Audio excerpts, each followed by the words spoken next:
Rodolfo Roman here, The Roman Show. Thanks so much for tuning in. This week we welcome Danny, the Italian Gangsta Sabatello, here on the program to talk about his recent victory in earning the Thailand FC bantamweight champion. This interview is brought to you by Manscaped. Check them out right now, manscaped.com. Enjoy the interview, everyone. Thanks for watching.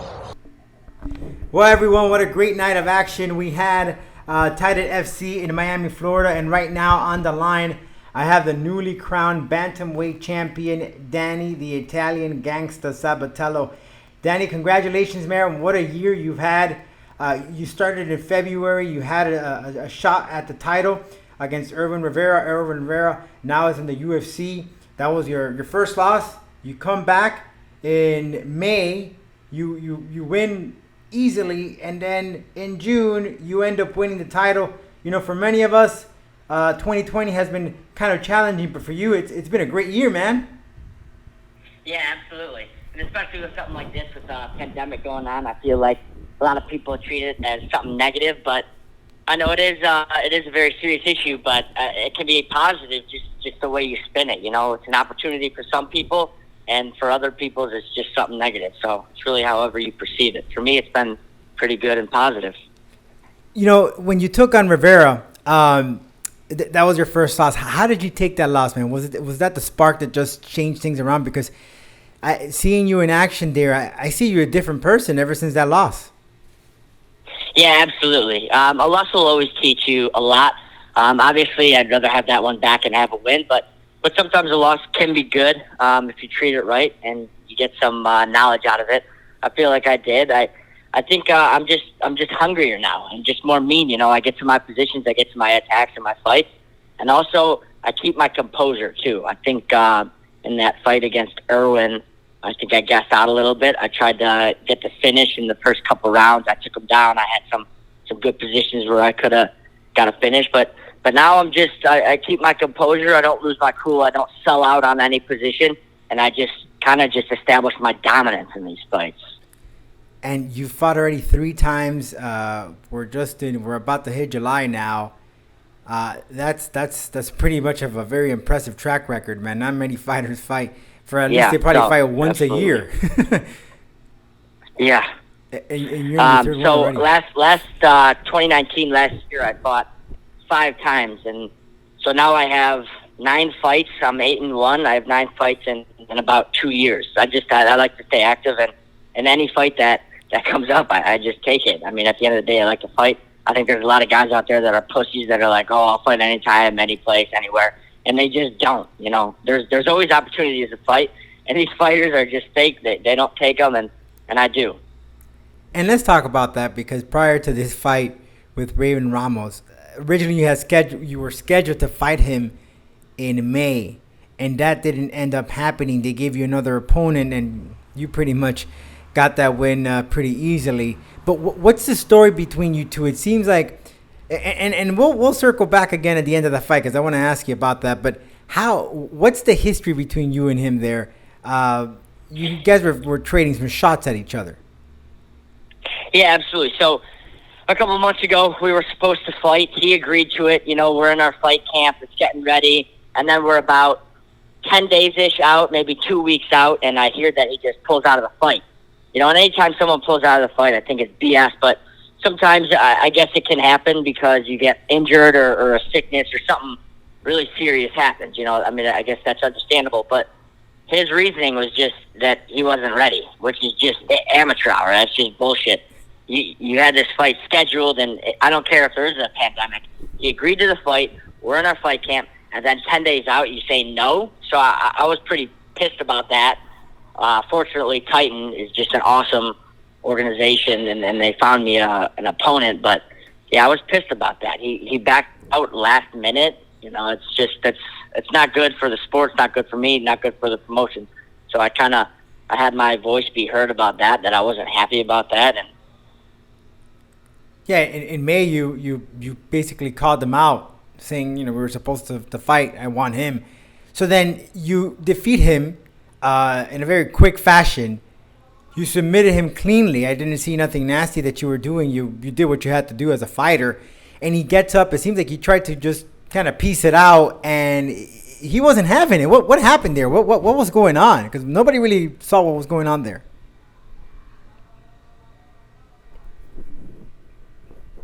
Hello, Danny? Danny? Hey, can you hear me? Yeah, I lost you there. All right. Let me ask you. So yeah, what happened there? Because you won, fair and square. You weren't doing nothing nasty. You get up and then you try to kind of piece it out. What happened? Not at all. Nothing dirty. Nothing of anything of that nature. And I keep having people ask me that. So I like to talk trash. I like to talk shit. That's just who I am. Right. I love everything about it.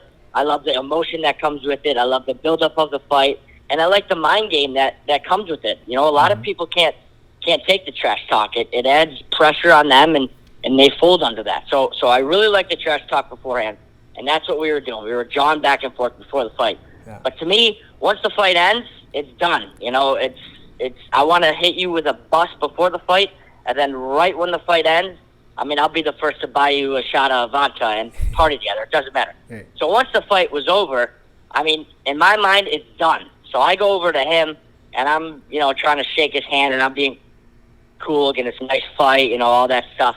And he's still pissed. So that pissed me off, and then we just started kind of like jawing at each other, which, he looks like a fool because, first off, I just tapped you and made you look like a bitch in under 2 minutes. And second off, the fight's over. Once it's done, there's no need to talk any more trash. It's nothing but respect, and it's done. Yeah, and that's because it seems like if it was for a minute there, I thought maybe maybe fell asleep or something. He doesn't know where he was, but no, he was going at it with you. Now, at the end of the day, though, did he kind of man up and say, hey, you won fair and square, or that was the end of that? You didn't see him afterwards?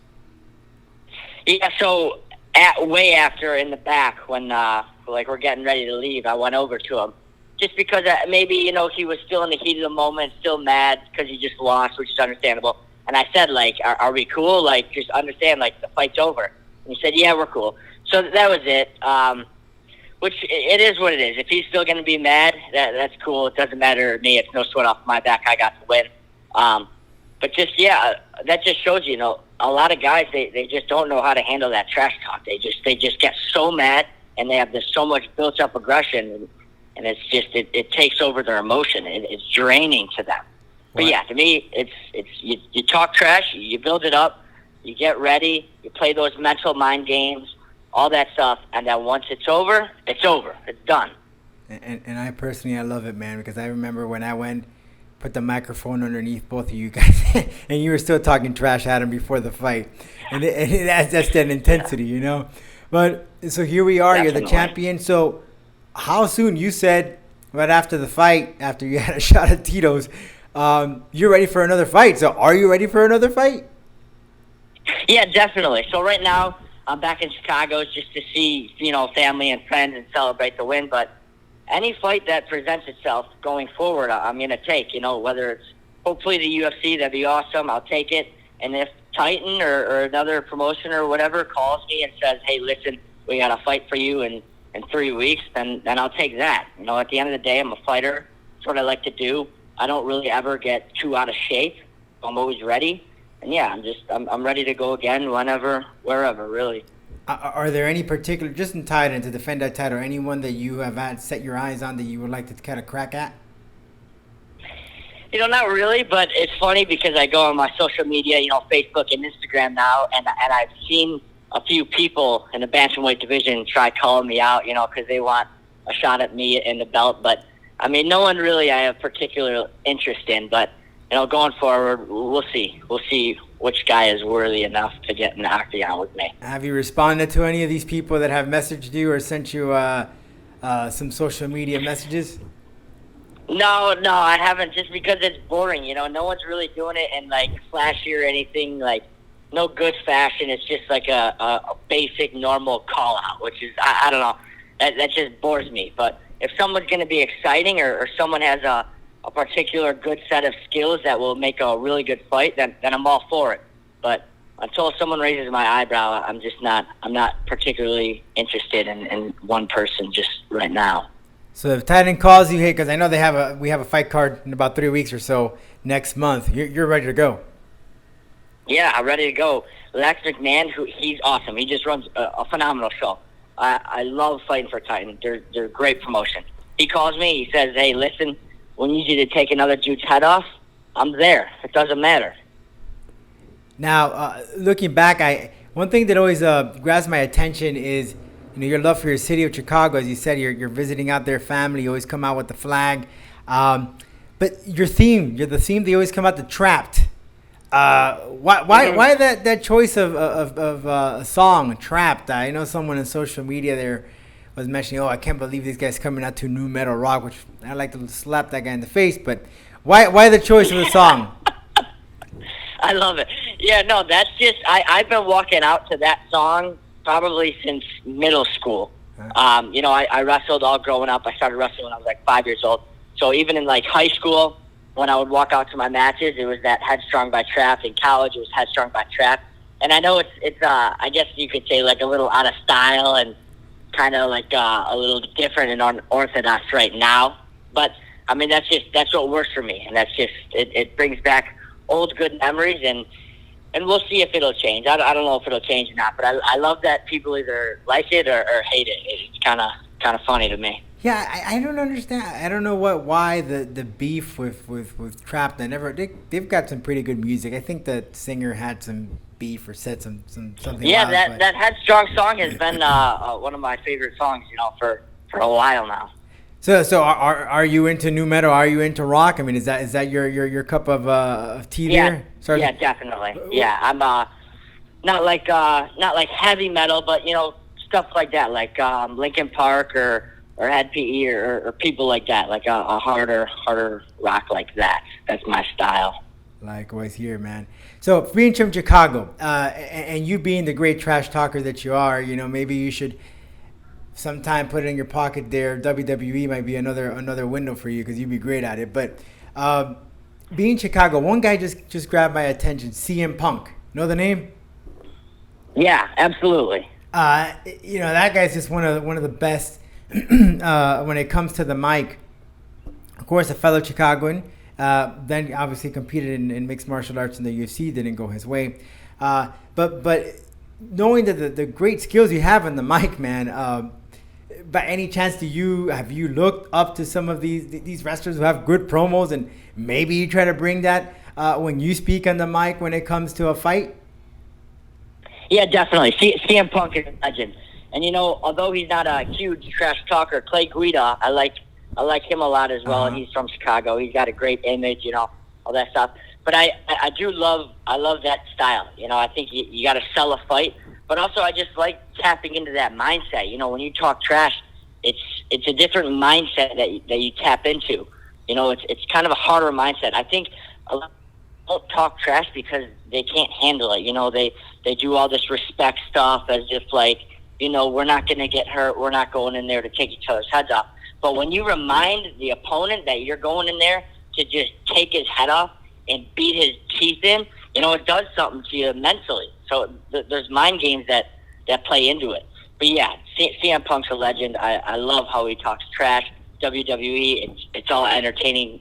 But for right now, I just like actually beating the shit out of people. We'll see what happens after my fighting career. But for right now, it's just strictly on actually. In your what nine fights, have you had an experience with a fighter that really took the stuff that you said to heart and just like never forgave you for it?